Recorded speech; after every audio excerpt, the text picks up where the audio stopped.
Halo Football Lovers, kembali lagi di Starting 11 News. Seperti biasa, kami akan terus menyajikan informasi seputar dunia sepak bola spesial untuk Anda.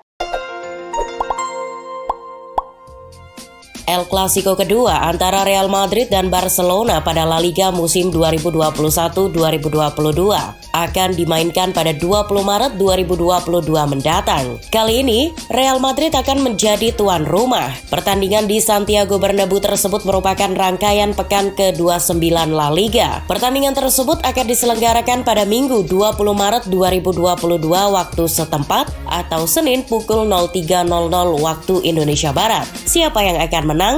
Kita lihat saja nanti. UEFA mengkonfirmasi bahwa mereka sedang mengawasi terus situasi politik yang melibatkan Rusia dan Ukraina. Pasalnya, final Liga Champions 2022 bakal diselenggarakan di Saint Petersburg, rumah dari perusahaan minyak Rusia Gazprom yang mana merupakan sponsor penting bagi UEFA. Jika situasi Rusia dan Ukraina makin memanas, UEFA terpaksa akan memindahkan venue pertandingan ke negara lain. Kabarnya dengan Wembley yang sudah dipesan oleh IFL untuk menggelar playoff promosi di hari yang sama, Roma, Munich, Paris, Amsterdam, dan Barcelona dapat menjadi opsi yang bisa dipertimbangkan.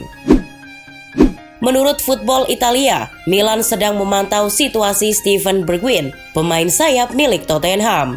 Milan akan mencari celah untuk mendatangkan pemain berusia 24 tahun tersebut lantaran Bergwijn sedang mengalami masa-masa sulit di Spurs. Ia hampir tak mendapatkan menit bermain untuk Spurs era Antonio Conte. Meski sekarang persepsi soal MLS yang menyatakan bahwa MLS adalah liga pensiunan sedikit mengalami perubahan, namun Higuain selaku mantan rekan Messi di timnas tetap menyarankan Messi untuk melanjutkan karir sepak bolanya di Amerika. Karena MLS merupakan liga yang berkembang dengan baik. Jika hal itu terjadi, Higuain akan merasa sangat senang. Mengingat ketegangan Ukraina dengan Rusia, Zinchenko memberikan dukungan kepada Ukraina melalui akun Instagramnya. Saya tidak bisa mundur dan berusaha untuk menyampaikan maksud saya. Negara ini, negara tempat saya dilahirkan dan dibesarkan, negara yang warnanya saya bela di kancah olahraga internasional. Sebuah negara yang kita coba untuk muliakan dan kembangkan. Sebuah negara yang perbatasannya harus tetap tidak bisa diganggu-gugat. Negara saya adalah milik Ukraina dan tidak akan ada yang bisa mengambilnya. Kami tidak akan menyerah. Kemuliaan bagi Ukraina. Xavi mengungkapkan bahwa semenjak ia mengambil alih kursi kepelatihan, sikap Dembele semakin membaik. Dia terlihat bahagia. Demikian kata Xavi dalam sesi jumpa pers sebelum pertandingan Liga Eropa melawan Napoli. Xavi juga menambahkan bahwa ia tak memiliki masalah apapun dengan Dembele dan sikap Dembele saat ini patut dicontoh. Dembele memang terlihat lebih bahagia setelah mantan rekannya di Dortmund, Auba, datang ke Barca. Setelah mengalami kekalahan beruntun oleh Manchester United dan Liverpool, situasi Leeds United diambang kehancuran. Marcelo Bielsa mengungkapkan bahwa Leeds sekarang masuk dalam pertarungan zona degradasi. Terlebih, Leeds yang belum diperkuat Patrick Bamford dan Calvin Phillips yang cedera jangka panjang masih harus menghadapi Chelsea dan Manchester City. Menurut Exco PSSI Bapak Hassani Abdul Ghani, Shane Patinama sudah mengirimkan berkas-berkas pendukung proses naturalisasi ke pemerintah Indonesia. Kabarnya, sudah ACC dan Patinama pun segera bela timnas Indonesia. Keputusan bek kiri berusia 23 tahun itu mendapat dukungan penuh dari Viking FK, klubnya saat ini. Viking FK juga berterima kasih karena netizen Indonesia sudah memfollow akun Instagram resmi klub Viking FK untuk mengetahui informasi sang pemain. Tampaknya Wijnaldum kurang bahagia di PSG. Ia ingin segera meninggalkan Paris pada akhir musim ini. Klub Liga Spanyol Atletico Madrid berminat datangkan Wijnaldum. Mereka akan memanfaatkan situasi tersebut untuk mendatangkan Wijnaldum ke Wanda Metropolitano musim panas nanti.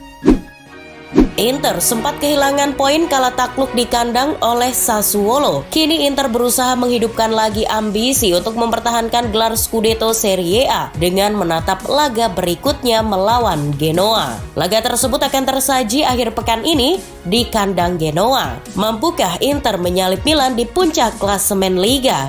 Kita lihat saja nanti. Arsenal sukses mengalahkan Wolverhampton Wanderers dalam partai tunda pekan ke-20 Premier League Jumat 25 Februari dini hari waktu Indonesia Barat. Bermain di Emirates, Arsenal lebih dulu kebobolan lewat aksi Hwang Hee-chan di menit ke-10. Meriam London lalu berhasil menyamakan skor melalui Nicolas Pepe di menit ke-82. Dan kemenangan Arsenal pun ditentukan lewat gol bunuh diri kiper Wolves, Jose Sa di masa injury time. Kemenangan ini masih membuat Arsenal belum tergeser dari peringkat kelima klasmen sementara dengan 45 poin. Sedangkan Wolves ada di urutan ke-7 dengan 40 poin. Dari ajang Europa League babak playoff leg kedua, Barcelona sukses menyikat Napoli 4-2 di Stadion Diego Maradona. 4 gol Blaugrana dicetak oleh Jordi Alba, Frenkie de Jong, dan Gerard Pique di babak pertama, serta dari Pierre-Emerick Aubameyang di babak kedua. Sementara 2 gol Napoli dicetak oleh Lorenzo Insigne dan Matteo Politano. Dengan hasil ini, Barcelona melaju ke babak 16 besar usai menang agregat dengan skor 5-3. Pada laga lain, Sevilla menang agregat 3-2 atas Dinamo Zagreb, FC Porto menang agregat 4-3 atas Lazio, Leipzig menang agregat 5-3 atas Sociedad, dan Rangers menang agregat 6-4 atas Dortmund. Di kompetisi sebelah, Leicester City akan melanjutkan kiprahnya di kompetisi antar klub Eropa setelah melibas wakil Denmark, Randers FC 3-1 pada laga leg kedua playoff 16 besar Conference League. 3 gol Leicester City dicetak oleh Harvey Barnes serta brace dari James Maddison di babak kedua. Sedangkan 1 gol dari Randers FC dikemas oleh Stephen O'Day.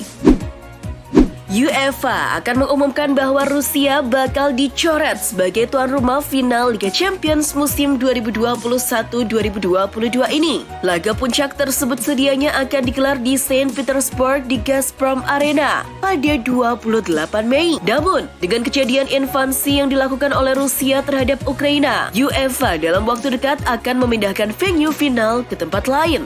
Rencananya, UEFA akan kembali menggelar rapat untuk menentukan di mana venue final Liga Champions musim ini. Selain mempertimbangkan pergantian venue final Liga Champions, UEFA juga mengakhiri kerjasama dengan salah satu sponsornya yang berasal dari Rusia, yakni Gazprom. Rusia baru-baru ini melancarkan serangan ke Ukraina. Napoli dan Barcelona tak tinggal diam melihat hal tersebut. Keduanya membentangkan spanduk bertuliskan Stop War sebelum kick-off leg kedua playoff Liga Eropa di Stadion Diego Armando Maradona, Jumat 25 Februari dini hari waktu Indonesia Barat. Napoli dan Barcelona tampaknya tak peduli dengan aturan UEFA yang melarang adanya spanduk berbau politik dalam sepak bola. Ide ini tentu sudah direncanakan karena spanduk itu dalam bentuk cetak print. Sejumlah pemain sepak bola Brasil yang berlaga di Ukraina Kamis memohon bantuan evakuasi untuk meninggalkan negara itu setelah Rusia melakukan invasi. Para pemain itu mengatakan bahwa invasi Rusia telah membuat mereka terdampar di sebuah hotel di Kiev, tempat mereka mencari perlindungan. Hal ini diungkapkan oleh unggahan video dari beberapa pemain yang terjebak di ibu kota Ukraina tersebut. Terlihat di video tersebut para pemain Brasil terjebak di Kiev bersama dengan istri dan anak-anak mereka yang masih kecil.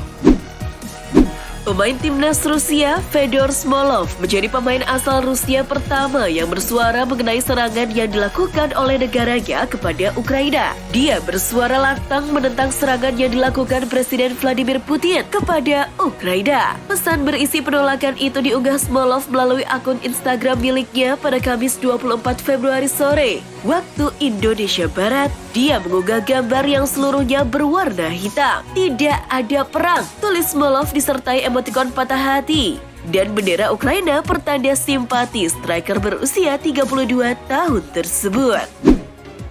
Rusia akan menjadi tuan rumah dalam pertandingan playoff Piala Dunia 2022 dengan Polandia. Namun, pertandingan itu terancam batal karena terjadinya invasi yang dilakukan Rusia ke Ukraina. Presiden FIFA Gianni Infantino menyampaikan keprihatinannya pada Rusia yang menggunakan kekerasan terhadap Ukraina. Infantino juga menyatakan terkejut dengan perkembangan yang terjadi di Rusia, serta mengaku khawatir dan prihatin dengan situasi itu.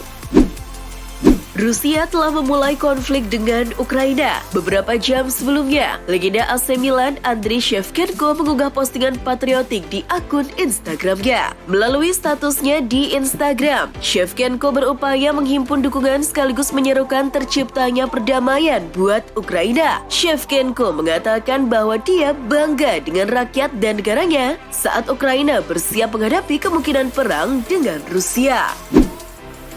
Bintang muda Juventus, Caio Jorge diperkirakan akan absen selama 8 bulan setelah menjalani operasi lutut pada Jumat pagi. Pemain berusia 20 tahun itu mengalami cedera saat pertandingan Serie C kemarin antara Juventus U23 dan Pro Patria di Stadion Moccagata di Alessandria. Keterangan resmi dari klub mengatakan bahwa Caio Jorge terkilir pada lutut kaki kanannya, dan hasil pemeriksaan dari staf medis di J Medical mengindikasikan adanya tendon patellar yang pecah pada lutut kaki kanannya. Agen yang menaungi Lautaro Martinez, Alejandro Camano, menegaskan bahwa kliennya tersebut bahagia bersama Inter Milan dan tak tertarik untuk pindah ke klub lain dalam waktu dekat. Belakangan ini, muncul rumor yang menyebutkan jika Lautaro bakal hengkang ke klub lain di jendela transfer musim panas besok. Sudah ada dua raksasa Eropa yang ingin mendapatkan servis bomber asal Argentina itu, yakni Manchester United serta Barcelona. Rumor tersebut akhirnya ditepis oleh Alejandro Camano.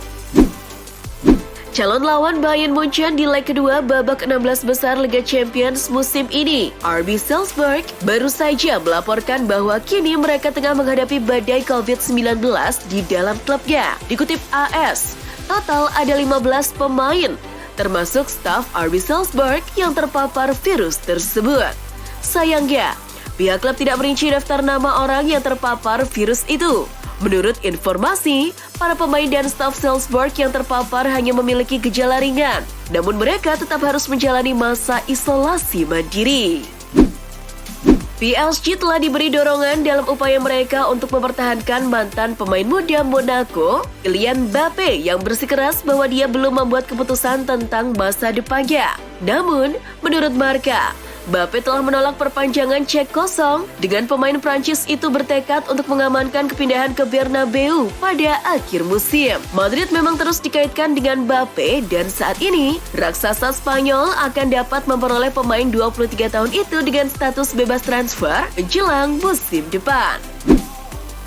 Manchester United siap untuk mengakhiri kesepakatan sponsorship senilai 40 juta pounds atau 770 miliar rupiah setelah Rusia menyatakan perang terhadap Ukraina. Seperti diketahui, Manchester United telah disponsori oleh maskapai penerbangan asal Rusia, Aeroflot, sejak 2013. Tetapi setelah Rusia menyatakan perang terhadap Ukraina, bos Old Trafford telah memutuskan untuk tidak memperbarui kerjasama mereka lagi. Bintang Liverpool Mohamed Salah baru saja sukses memecahkan rekor legenda Chelsea, Didier Drogba, di kompetisi Liga Inggris. Kemarin, Mo Salah mampu mencetak brace dan 1 assist saat Liverpool menyikat Leeds United 6-0. Mo Salah kini total sudah mengemas 116 gol dan 44 assist, alias 160 kontribusi gol hanya dalam 182 penampilan saja. Dia melewati catatan Drogba yang di sepanjang karirnya saat membela Chelsea berhasil mencetak total 104 gol dan 55 assist alias 159 kontribusi gol dalam 254 penampilan. Dan itulah informasi seputar dunia sepak bola spesial dari Starting 11. Buat kamu yang gak mau ketinggalan berita terupdate dan terbaru seputar dunia sepak bola, jangan lupa untuk like, share, dan subscribe. See ya!